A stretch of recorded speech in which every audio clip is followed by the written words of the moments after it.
we live? We are We're live. live. All right. Welcome back, everybody. This is NFC North West Coast edition. Yay. It was a great week, wasn't it? It was fantastic. No.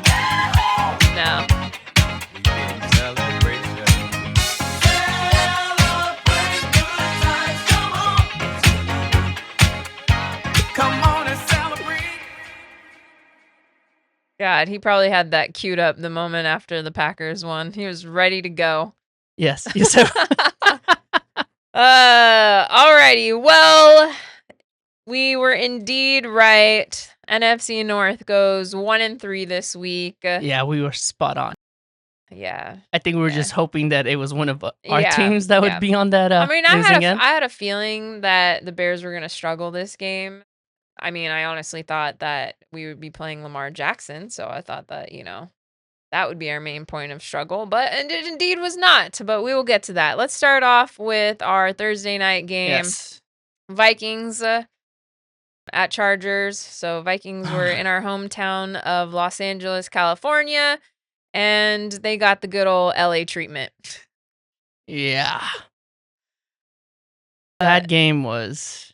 Yeah, that was ugly for the Vikings. I came prepared this week. Oh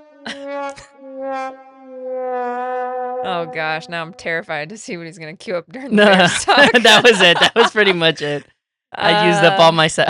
Gotcha. Alrighty.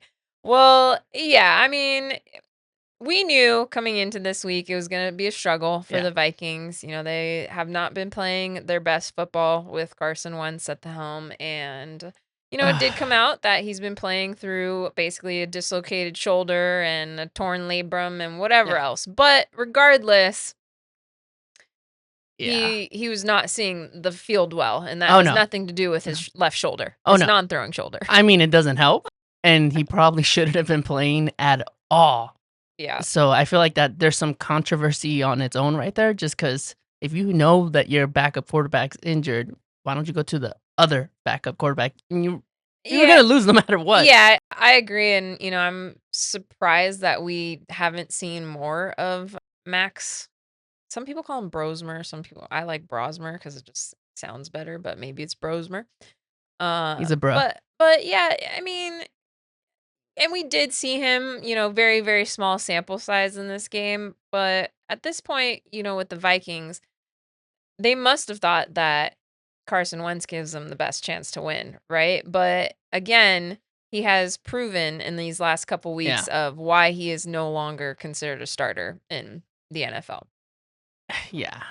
I mean, we knew before he even came in, but at this point, it's solidified. I agree with you 100%. Yeah, the entire game, he was inaccurate, indecisive, holding the ball too long. He was sacked 5 times and, threw another pick. I think it was maybe in like the red zone, but yeah, not ideal. And, now we're seeing that JJ McCarthy is going to get the start, but at the same time, this has been a rough skid for the Vikings. Yeah. However, you're still 3-4. So it's not it could be worse. There's still a chance. Yeah. But they're not in the right division for 3-4 to be not as concerning. Yeah, correct. It's definitely a uphill battle. And to be honest, like the Vikings the past 2 weeks have reminded me a lot of the Bears, to be honest. And they seem to just be shooting themselves in the foot a lot. And, too many penalties. And it's like timely penalties. I mean, at one point they had 12 men on the field after an injury timeout. That's not good. Sloppy mistakes. Yeah, so I mean that has nothing to do with any of their like quarterback woes either. No, that's what I'm saying is on a team perspective, they just seem to, like I said, that they're reminding me a lot of the Bears the past couple weeks where they're just shooting themselves in the foot. And then the other thing is the defense, they could not get off the field on third down, and that's surprising. Yeah. That one's it does feel like the last 2 or 3 weeks that defense has regressed a bit. Yeah. If So here's just a couple things to take in, right? So the Chargers were 9 of 13 on third downs. damn, that Yep. is they were moving the ball. Yep. Vikings gave up 207 rushing yards. Again, reminding me of the Oh, Bears. and that's with backup running backs. And the other thing that it seems the Vikings are struggling a little bit with the elusive Yes. quarterbacks. You know, you had Jalen Hurts last week, Yeah, that's then you fair. have Justin Herbert this week.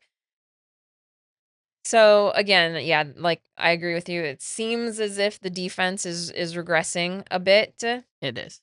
And the last thing I will say about this game in particular is I wasn't very impressed with Kevin O'Connell's play calling. Yeah, he seemed like he's stalling out a bunch right now. Yeah, so Do you think that that's a quarterback thing, or do you think that they're kind of demoralized right now? That there's so much going on. Like you have a hot start to the season, and now things aren't going your way. I mean, okay, so here's one of the plays that kind of was like, so the Vikings were first and goal. Okay, Yes. they're already down 24-3 in the third quarter. Okay, first and goal, Carson Wentz is sacked for a 6-yard loss. So now, right away, it's like first or second and 16, Yeah, right? that's you're in a Then hole. the next play, they call a draw. And at this point in the game, they had rushed for, I think, a total of like 16 or 17 yards. So it Yeah, seems you're already down 24-3. yeah. Y- y- That What kind. do you If you're even and you're in the even playing field, I understand. You want the play action to work, and if you're not running well, you gotta somehow stick to it. But at some point, situational awareness is important, and if you can't get the run started and you're 16 yards to get a first down or to get your touchdown, a run play is gonna hurt you if you get held behind that line of scrimmage. Yeah, and so that particular play call tells me a couple things, right? Zero faith in Carson Wentz at Oh that yeah, point, which I don't blame him. I don't of blame him course, for but that. but then why play him? Exactly. Or, I mean, I don't know. It's just Yeah, Vikings fans, I need to state, like, we don't wanna dig deeper, like, we're just trying to talk about what's happening, but, like, I was actually rooting for them, like, this year, I was rooting for them. It's not looking good, and I'm still hoping that JJ comes back and we see a lot of good from this kid, like, not the Packers fan in me, but the NFC North fan in me wants to see them succeed, and, I'm concerned. I'm concerned for this whole year. yeah, I think like I said, at the very least, you expect the defense to, you know, be more present in the sense of not give up 207 yards, right? Like that's just Yeah, that's a tough one to swallow, man. yeah.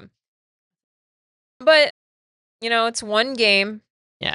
but now's the point where we're really starting to see the character of teams. Yeah, the pattern is starting to build at this point. Yeah, and unfortunately with the Vikings is, a lot of people were convinced that the system is so friendly that it doesn't matter who the quarterback is. Well, it matters. It matters. And, you look at what Sam Darnold's continuing to Yeah. do I in wanted to bring Seattle. both of the quarterbacks up. So, yeah, and then you look at Daniel Jones also Both continuing MVP to yeah, candidates exactly. right now. So, again, as much as people like to say that, Kevin O'Connell is the quarterback whisperer, which he may very well be, but it's not always He might have taught both Yeah. those quarterbacks what they Yeah, know now. yeah, it's, is it a QB friendly system? Yes, but who is playing QB matters? Yeah, like it can't just be any person picked up, and this is the other Yeah. thing is I'm wondering, because their off-season move of signing Carson Wentz, right? And releasing Sam Howell and Brett Rippon is just starting to look more and more as if that was not the right move. Yeah, it seems like a mistake at this point. And I mean, it goes before that though. Like, I think not signing one of those two big free agent ones, Yeah. either getting Sam Darnold back or getting Daniel Jones back, that was the biggest mistake that they could have made. Yeah, but I mean, you also look at it from those guys' perspective, right? Like they have JJ McCarthy. Mm, They knew that if they were going to sign, they were most likely going to be backup QBs. And the signings sure. that they both did gave them an opportunity to revive their career. So even if they're getting offered less money than what the Vikings were, which I can't imagine they were because it's, You're not paying a backup that kind of money. exactly, exactly. But at some point, you got to make those kind of hard decisions. And what we saw from Sam Darnold last year, I get it. Everyone wants their starting quarterback, but sometimes it doesn't work out. Look at other teams. Look at the Bears, what they have now. Look at other teams where you're like, you know what, we have a starter or we have something, but if there's something that's sure, you got to hold on to it. At least try to experiment and see what's gonna land. Yeah. Sam Darnold looked like he was a starter for the Vikings, and he's proving that he is. So if he played so well, why not re-sign him and then give him a 2-year, 3-year? Because that's pretty much what he got from the Seahawks. And then somewhere down the line, get JJ some opportunities. And if he doesn't produce, there you go. You let him go. You lost the first round pick. Yep. Think I forgot to say the score again. Chargers 37, Vikings 10. We're I don't know still why. on the Vikings, so I we. know. I don't know why I always do that. My apologies again, but you guys probably didn't want to hear the score again if you're a Vikings fan. But To be fair, we're still on the Vikings, so this time we didn't yeah, skip them, that's go true. somewhere else, and then go back to their score. Yeah. So it works out anyways. Yep. Yep. Yep. But yeah, But they don't want to hear that score. yeah, and yeah, I don't really have much more to say on this. I think that you're hoping at this point that JJ McCarthy gives you the spark that you Yeah. need and you guys can, go on a little run here, but next week is not going to be any cakewalk. So, we'll see what happens, but Yeah. anything else you want to talk about on the Chargers Vikings? Nah, I honestly think that when the game is this painful, there's not much of a talking point. There's not much no positives could really be brought for this week at least. Yeah, I agree. Alrighty, let's move to these past Sunday games. The Bears were in Baltimore playing the Ravens and losing Ravens 30, Bears 16. Do you need a beer? Because we're gonna talk about. I will get you a beer right now. No, it's okay. Okay. So,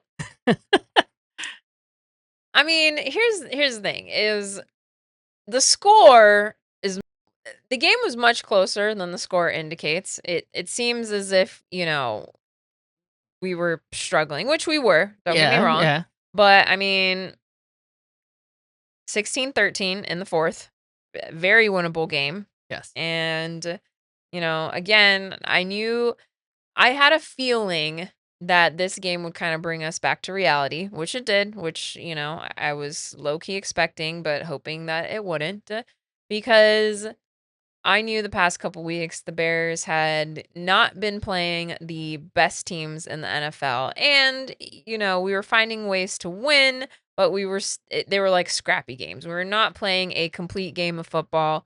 And, it was apparent in this past week against the Ravens. Yeah. So, I, okay. So going to the Ravens, we do know that Lamar Jackson didn't play. Like that's a talking point right now on all the NFL like media yeah. and all the online ones. But they still have Derrick Henry. Yeah. Like that. Well, not only that though, but I also wish we would have played against Cooper Rush because I mean, the thing about Tyler Huntley is he just fits so perfectly in the Oh system, yeah. and he has already like it's not like they signed somebody and like Joe Flacco, for example, where he had 3 days to prepare for a game, right? No more Like, Flacco's, please.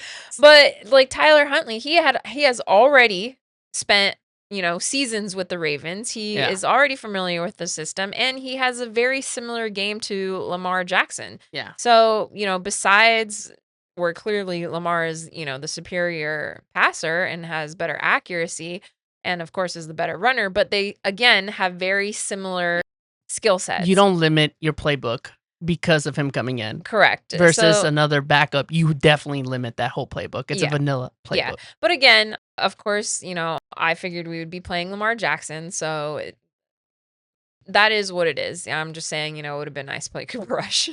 But here's what I'm taking out of this game, and it's very concerning to me. Sure. Is 2 games in a row now, Caleb Williams has not looked good. No. And we continue to have these like flashy moments, but the consistency is not there. And something is happening with the way he's seeing the field. And,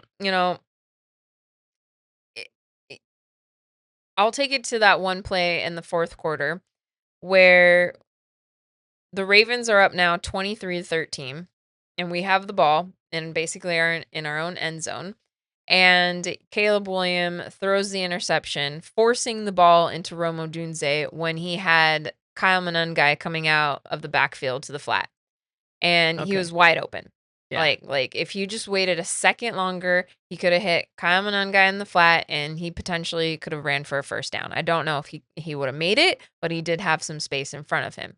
So it's concerning to me that he's forcing balls into, and I know Rome's his guy, and most of the time, Rome does make those catches, but it was a forced ball, and we continue to have this where he's just not seeing the open player. I mean, yeah. And the thing about that interception, of course, is you turn over the ball at like our 10-yard line now. I think maybe we were at like the 8 or something, the 5 or something, and he threw it to the 20-yard line. So it was like whatever, I 10-yard return or something like that. the turning point basically of Yeah, that whole game. exactly. So, and for somebody that takes such good care of the football, why?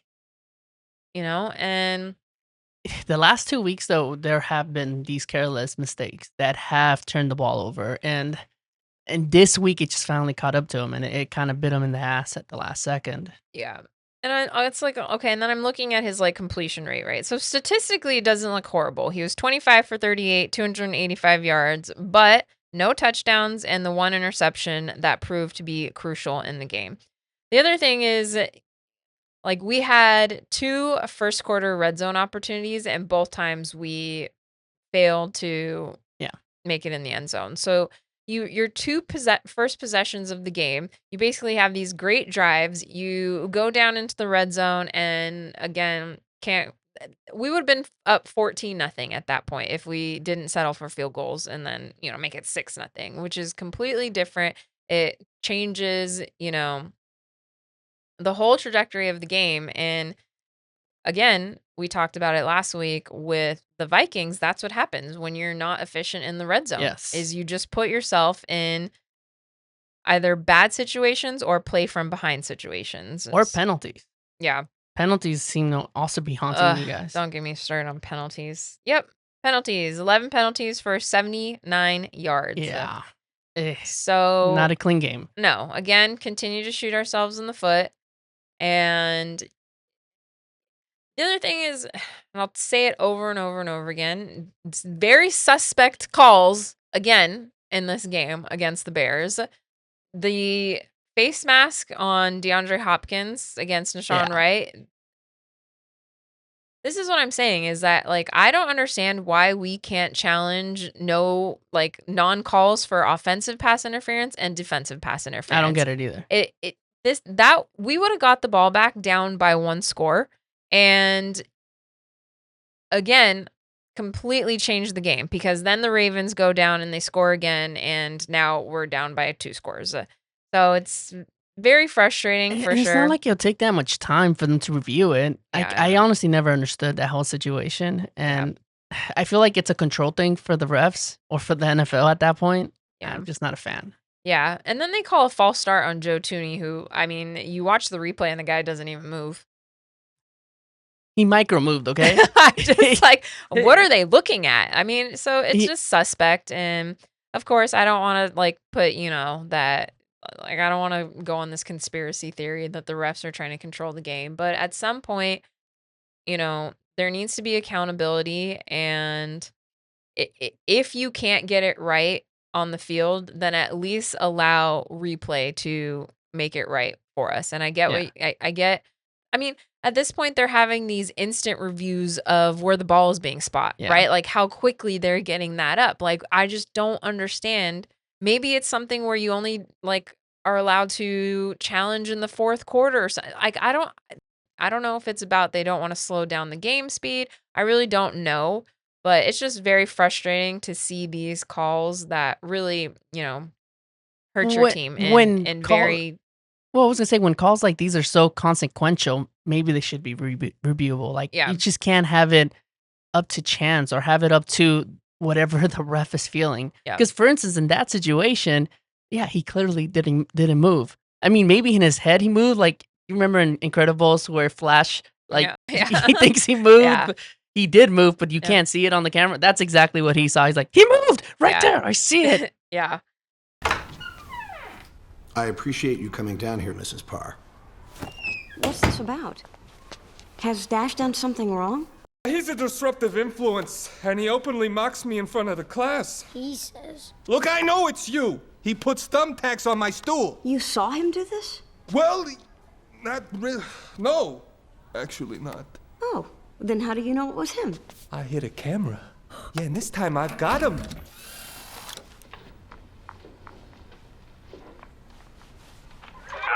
See? You see? Oh, you don't see it? He moves! Right there! Wait! Right there! Right as I'm sitting down! This little rat is guilty! Yeah. But you get what I mean. No, I do, and like I said, it's just very frustrating because the other thing is the calls are not consistent. We talk about this all the time, especially roughing the passer calls. Like, Yeah. some quarterbacks get the call 24/7. Other quarterbacks, man, they gotta be, like, demolished in order to get Yeah. these calls, and again, that's another call that I think we should be able to challenge, challenge the call of roughing the I passer mean, or challenge the no call I of get the whole roughing the passer. slowing down thing, but you still only get 2 challenges. Exactly. So, So it's they not have. like you're gonna decide, "I'm gonna throw the flag at everything." Yep. Yep. I agree. So it's just something I think that the NFL needs to explore because it's gone on for too long, and we're in a day and age where everything is digital and we have the technology to speed these things up. Yeah. You talk 30 years ago, I'd be like, "Nah, man, we'd be sitting there forever." But that's not where we're at now. Agreed. And I just think that there's got to be some type of change because it AI really is is. taking It's over the yeah, refs' jobs. that's fine at this point. If they get it right, shoot. The last thing I'll talk about with the Bears though is, you know, the defense again came back down to reality. We couldn't force any turnovers. We didn't really get much pressure. We were without our starting cornerbacks. It's like every NFC North team has played at least one or multiple games without their starting cornerbacks. So that's kind of been an interesting trend. But that definitely hurt us because, I think if we had Kyler Gordon or even Tyreek Stevenson, of course, still waiting on Jalen Johnson, but those are big losses because those are big time players and they cause havoc for sure. But yeah, I mean, came back Yeah. down to reality. Not getting, Your 4-game winning streak is gone. yeah, not getting too discouraged. I think, Ben Johnson has proven that he can get things right and he can right the ship, but our players just need to do better. Like they need to stop shooting themselves in the foot. Caleb needs to be more consistent and yeah, that's all I really have to say. I mean, there's not much to say on this one too, but I do think that the blame isn't on Caleb fully. Like he has some blame. He Mhm. has some culpability. He has to like we talked about accountability and he's doing it, I'm pretty sure. But something has to change with that offense and the passing game because the last 2 weeks the run has looked great. Passing game has kind of faltered a bit or it's kind of slowed down, if you will.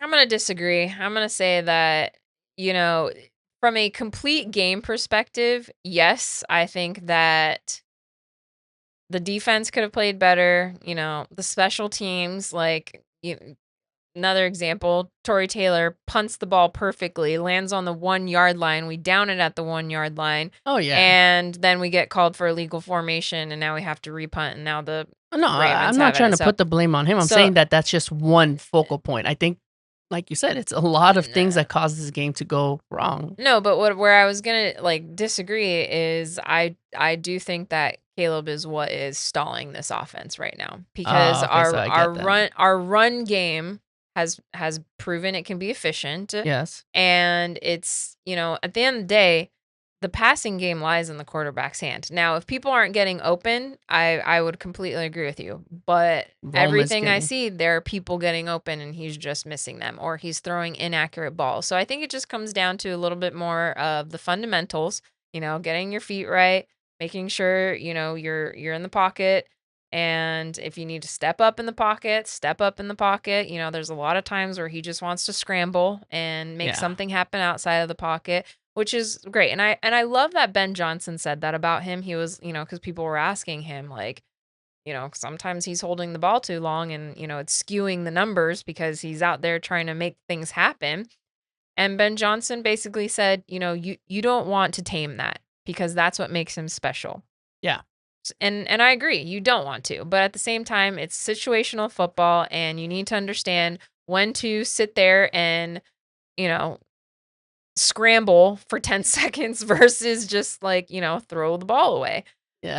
Or run. I still don't understand why he doesn't pick up more yards with his feet. I Agreed. mean, we talked about his college and high school stats where he was literally running for 500 plus yards a season. I wonder if that's a Ben Johnson thing, though.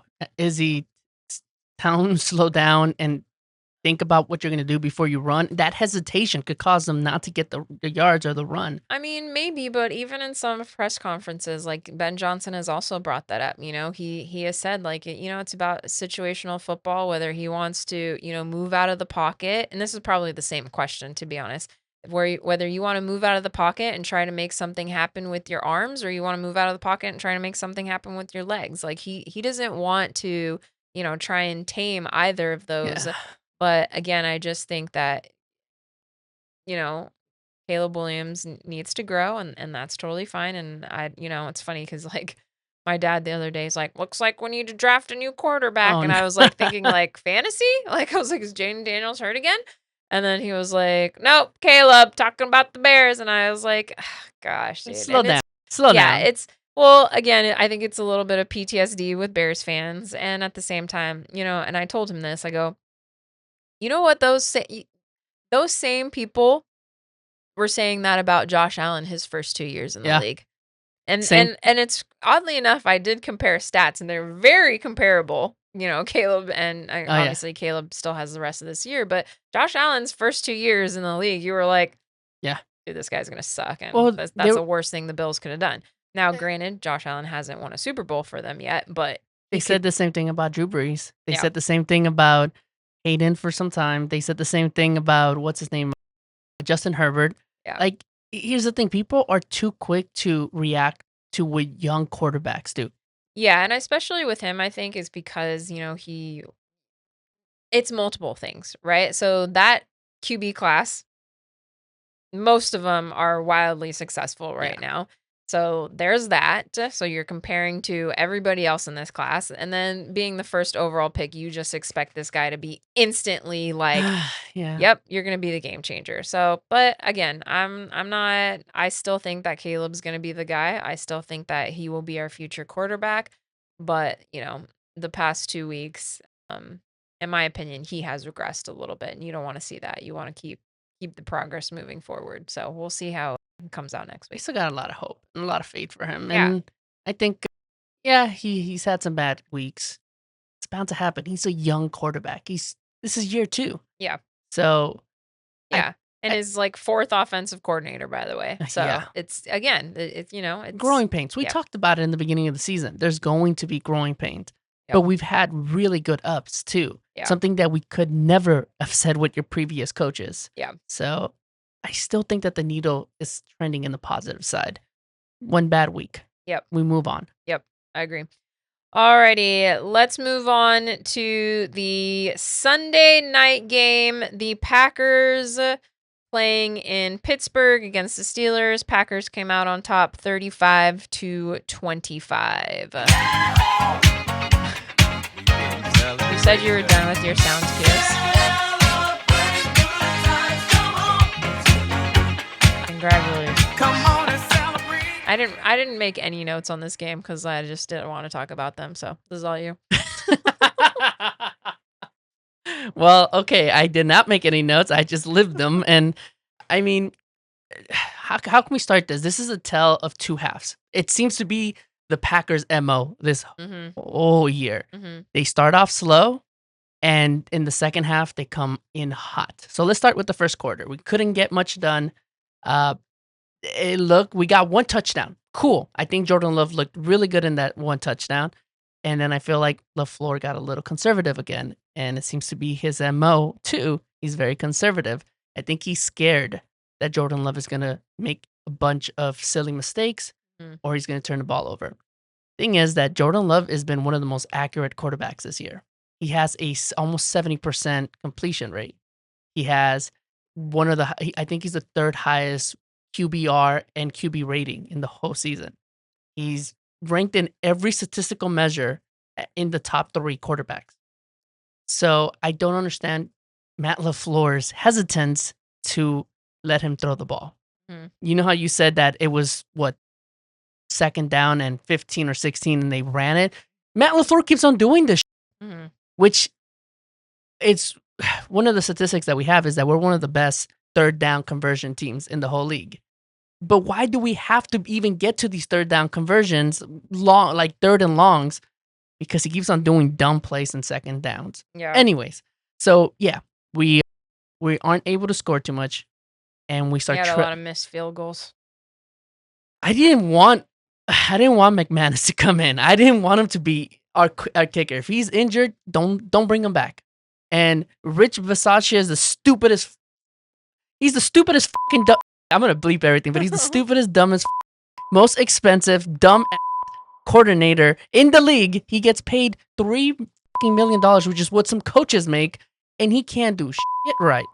So I'll bleep all of that. Okay. Anyways, the point I'm very passionate. I don't like that. I mean, I like him personally. He seems like a cool dude. Very dumb when it comes to his decision making. And one of those is if we have a really hot kicker, like he's making everything, use him instead of bringing in the injured kicker. I just don't understand the logic there. But yeah, McManus missed 2 kicks. I think one from 57, which reasonable. I understand. And then he missed a 44-yard. How? It's telling me that he's not 100%. Yeah. So I'm not very happy with that decision. He made his second half kicks. Cool. But they were short kicks. Yeah. So yeah, we missed 2. The Steelers go ahead. They are ahead. What was the score at the half? I forgot. I think it was 16 to 7, I think. Okay. Yeah, at the half we only had the one score because we missed that field goal to try to get us within one score yeah, from them. I think you're right. Yeah, 16. So yeah, they were ahead 16 to 17, and 6 to 17, and it looked like they were gonna win. And Aaron Rodgers looked amazing. Like I don't know what did you think of Aaron Rodgers' play? To be honest, I didn't really watch too much of the game live. I was just upset. It was like I had a rough Sunday. You know, the Bears lost. Then Cam Scattaboo, my knight in shining armor on Your my sweetheart? fantasy team. Both your went sweethearts have gone down. No, Christian McCaffrey is still. No. I So, mean, well, no, he just did. your wide receiver, your fantasy darling. No one expected. Emeka Egbuka? Yeah, He played, but He's injured now. Yeah, hopefully after his bye week this week. But that was devastating. Then I just knew I was gonna get my first loss in fantasy. So, I mean, if there was anybody to lose to, it would have been my wife. That's fine. okay. Kind of. She's been doing good. Yeah. But it was just a rough Sunday, and by the time Sunday night rolled around, I was keeping tabs of the game, and then I saw the Packers go up, and I was like, yeah, I'm not into it. Well, Not into it. a few more facts about the game. Jordan Love completed 20 passes in a row, which has not happened for a Green Bay Packer quarterback since Brett Favre in 2007. Hurry up and say all your Jordan Love facts so I can get it over with. Jordan Love also went 29 of 37 for 360 yards and 3 Oh, touchdowns, he's so good. 0 interceptions, and 134 passer rating. I honestly think this is his best game of his career. Like, he's probably had higher statistical games, but he had a clean game. Everything Can't wait till he chokes in the playoffs again. will make the playoffs, though. So it's okay. Is that your goal, to make the playoffs? Okay. No, but you need a That's- shot. That's You fine. just you need to be That's in the fine. conversation just to even have a chance. If you're in the God. playoffs, you always have a chance. So tired of the Packers, bro. It is Halloween, so this is technically the scariest outcome for all of the North. Yeah. I don't know. But, I mean, I know you didn't watch the game, but he played well. Like, Jordan Love actually looked like he's one of the top 10 quarterbacks in the league. I'm not going to anything higher than that. We're just saying he looked Yeah. like he's a top 10 quarterback right now. let's talk about your Matthew Golden guy. Oh, he's not getting targeted. He's open. No, What do you no. mean? He was targeted 5 times. No, well, no. Yeah, like in short, with 1 and 2s and stuff like that. Like, he's not targeted downfield where he should be used. I don't know if Matt LaFleur trusts him or Jordan Love trusts him. That's the situation. But in I that, saw he turned off his Instagram. he did. He's probably upset. He's upset at himself.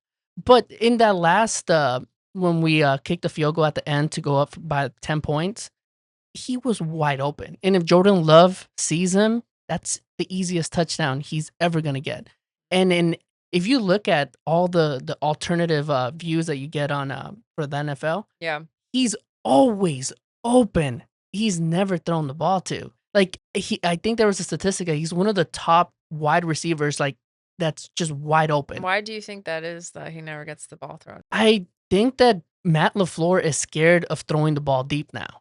Like, if you look at last year and this year, we haven't been throwing the ball as deep as we normally have. Yeah. And the one time that we did this in this game was to Christian Watson. Don't get me wrong, that was a fantastic throw. Yeah. But I don't know if Matt LaFleur is utilizing Matthew Golden as best as Yeah. he could. Interesting enough, the past couple weeks I've noticed that your biggest beef is with Matt LaFleur.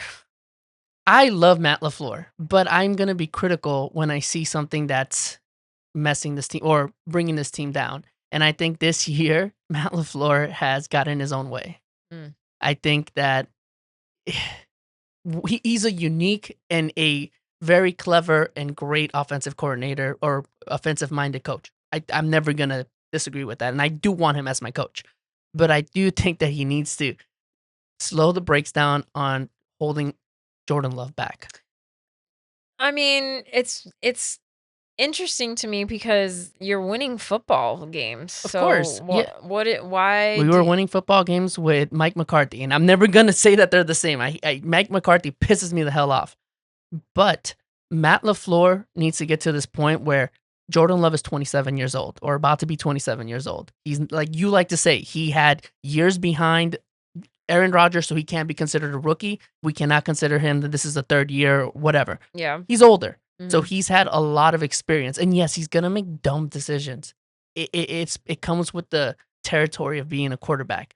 Some, you hope that he does better options like against the Niners. And sometimes he's going to make magic happen like he did against the Cowboys. You got to figure out where he is.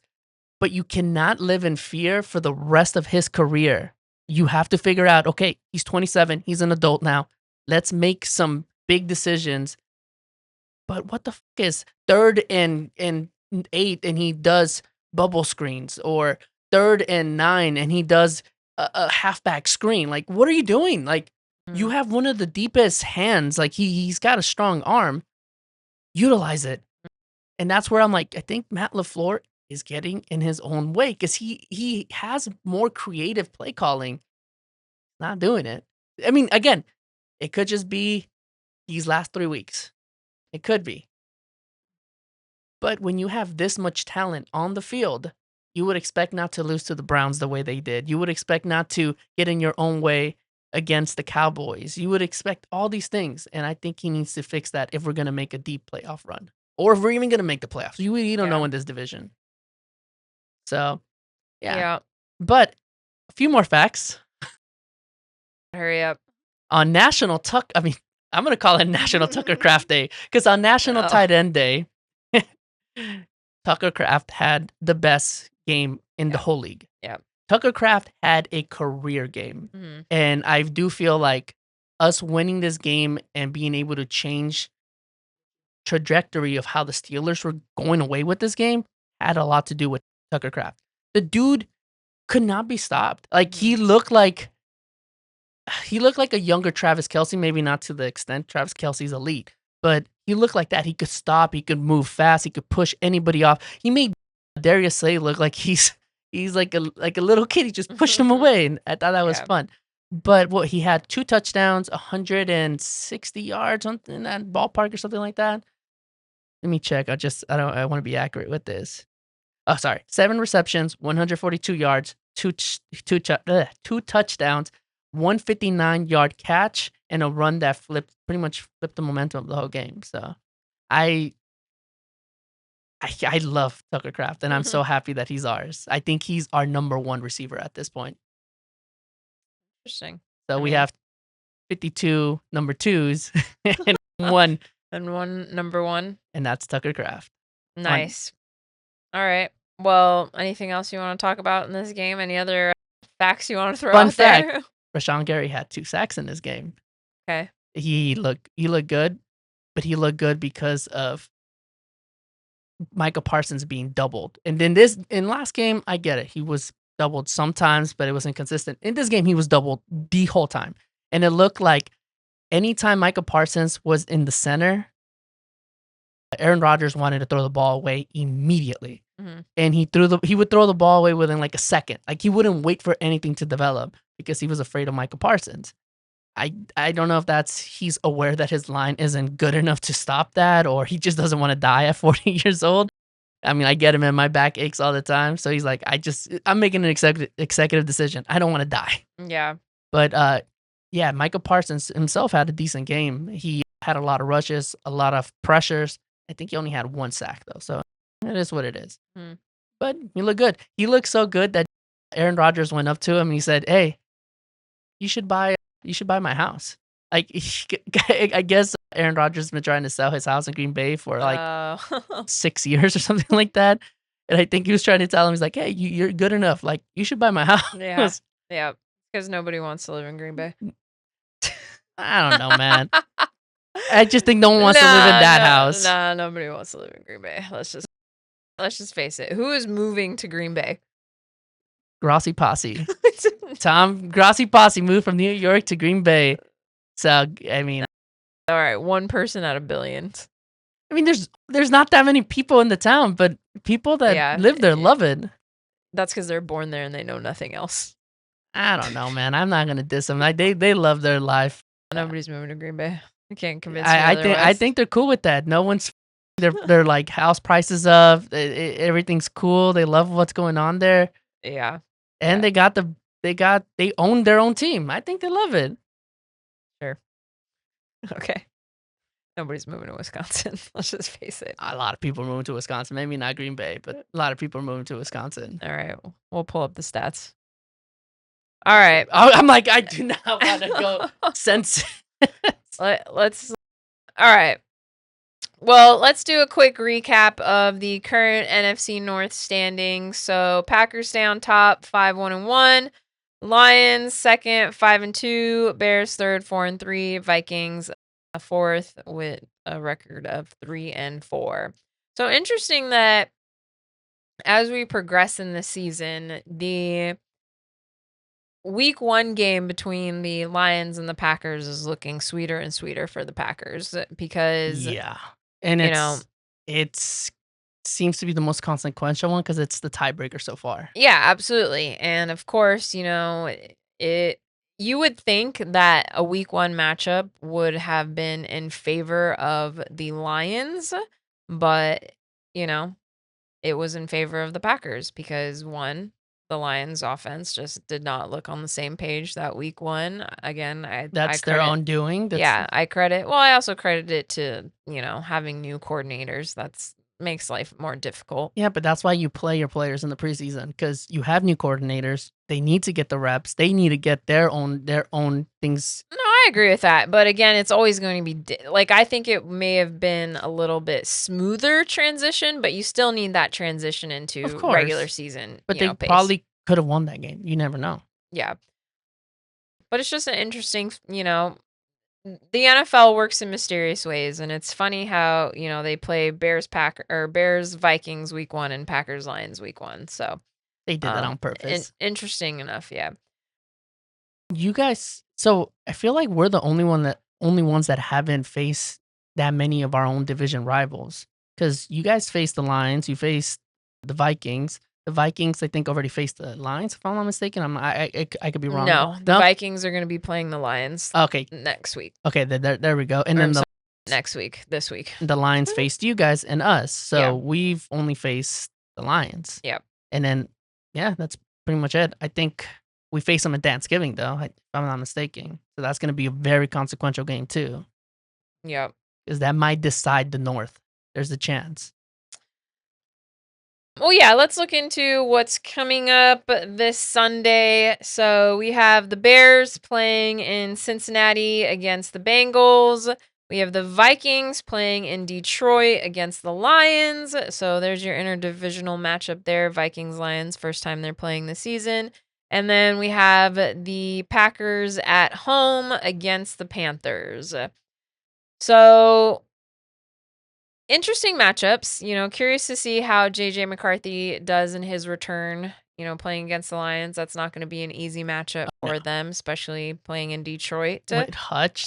The Panthers at Packers, that should be a shoe-in for the Packers. Why you why are you trying to jinx us? I'm just saying. I mean, hypothetically. And then the Bears at Bengals. That should be a shoe-in for the Bears. I don't know. Joe Flacco's been doing some stuff over there for the Bengals, so. I don't know. The Panthers seem to be doing some stuff too. So. Yeah, but the Packers are also playing at home, and the Bears are on the road, so the Packers always have an advantage playing at home. But yeah, I mean, we'll say. I mean, we can't do more than 75%. Yeah. So 75%. I mean, if they tie, technically that's.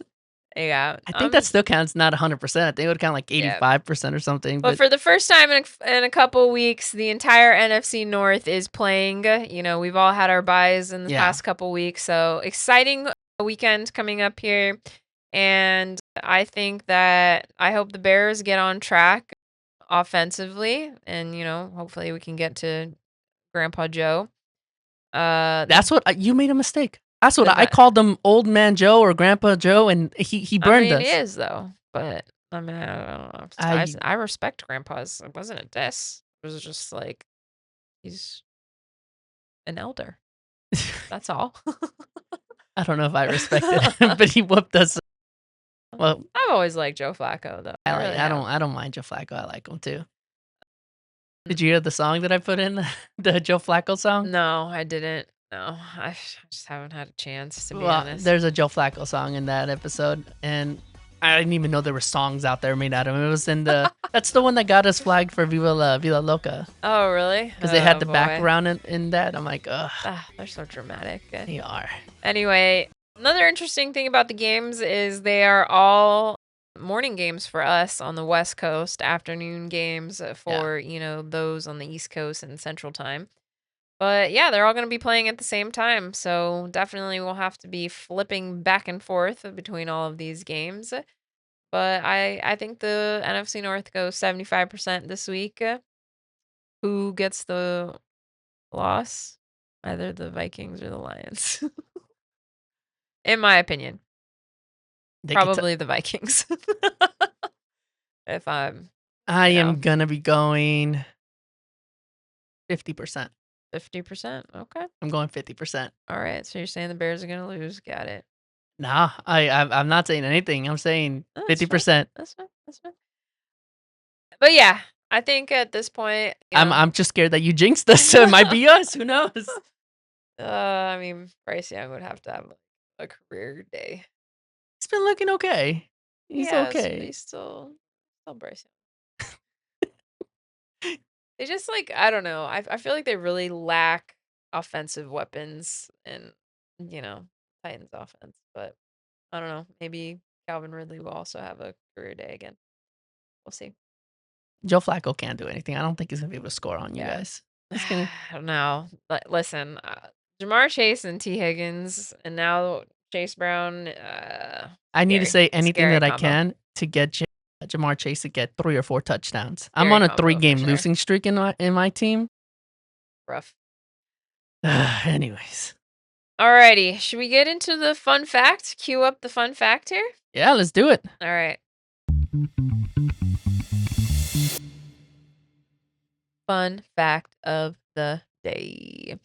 I was telling JC before we started recording. It was kind of tough for me because usually I try and find a fun fact that, matches the theme of the week, and I mean, there wasn't really a theme, I mean, it was a spooky week it's- for the North, so it so, could have been Halloween. I mean, one of the things that I did. So here's a fun fact, right?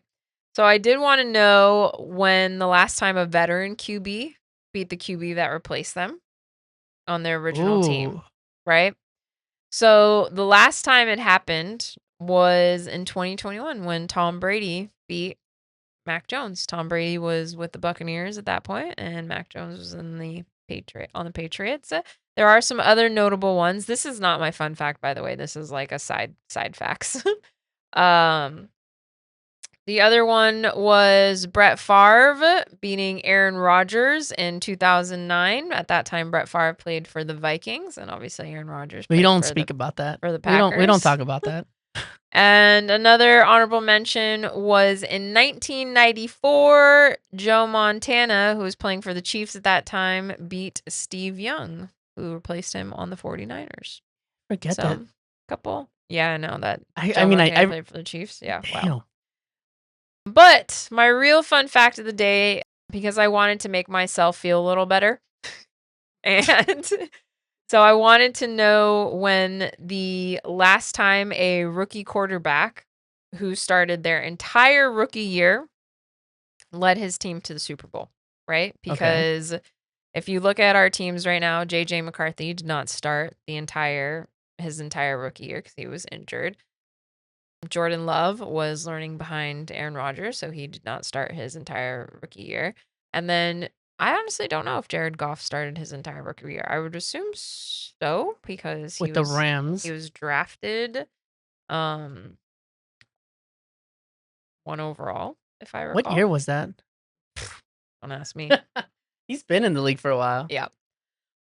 But you can find that out to me. But interesting enough, the last time a rookie quarterback who started their entire career and led their team to a Super Bowl, not their rookie year, this is later in their career, was in 1983.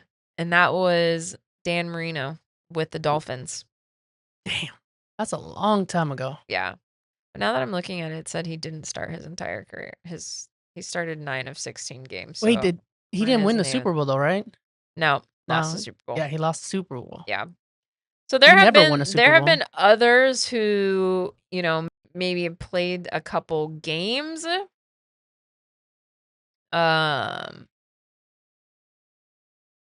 And like Brock Purdy in 2023, right? Mr. Irrelevant. He went to he took the Niners to the NFC Championship, but they did not reach the Super Bowl because they lost to the Eagles.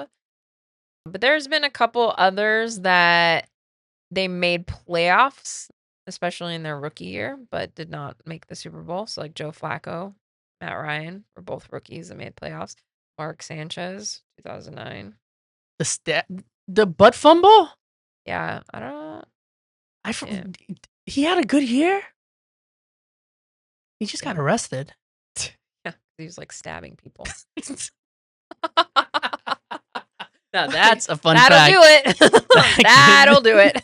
Ugh. That's Alrighty, it? but yeah, so I mean, it's just one of those things that I wanted to, know because what I have seen is it's very difficult for rookie QBs who are just thrust in their rookie year to start to really develop into, you know, an elite quarterback. Now, obviously, it is still possible because, we've had like even Patrick Mahomes, right? Like sitting his first 2 years, I think. Yeah, 2 years. So it just has proven it can be very beneficial, but it's not impossible.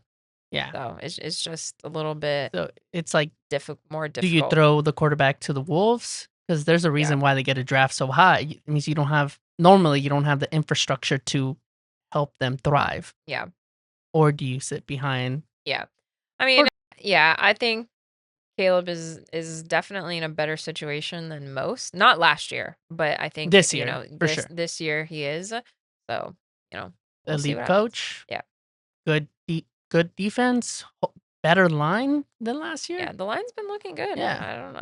I haven't had any. I mean, besides, we're still having some pre-snap penalties, which that needs to That be could be better. fixed. But overall, I think they've been playing much better over the past couple weeks, and they're still continuing to open up holes for the run game. So Yeah, I mean, I got nothing against that. I think they are doing good. Yep. So, yeah, we got our fun fact we got our fun fact and and a couple extra facts about other quarterbacks in the league, and I mean that's it. You got anything else you want to throw out there? Rashawn Gary had a few solo tackles, and Micah Parsons had, 4 solo? Do you just want an episode where you can highlight each Packers player's performance? I haven't gone on long tangents like I used to. Some long-ish, but not like I used to. I've gotten a lot better at that. Alrighty, everybody. Well, that's going to wrap it up for us. This is what, week 8? Week 8 recap, right? Week 9, right? No, Oh, week 9? I think so, yeah. I think it's week 8 because I'm 7-1 in fantasy now. I got my first loss, so that So- would be 8 weeks. Oh, no, this recap is for week 8. Yeah. Oh, yeah. yeah. But we are heading into week 9. Yes. So week 9, we are basically at the halfway point of the NFL season, which is crazy because it is going fast. Yep, we're Baseball's- officially into November this weekend. So Baseball's about to be gone. Yeah. NFL's halfway done. We got basketball. Yep, basketball and hockey just started. that's That's good. been fun so far. Happy early Halloween to everybody. Hope you guys have a fun Halloween. Stay safe. And we will see you next week, next Thursday. The Packers win, it'll be a scary week for the North. If Not we lose, scared. then it'll be a scary week for us. Not scared. All right, guys. Peace out. Deuces.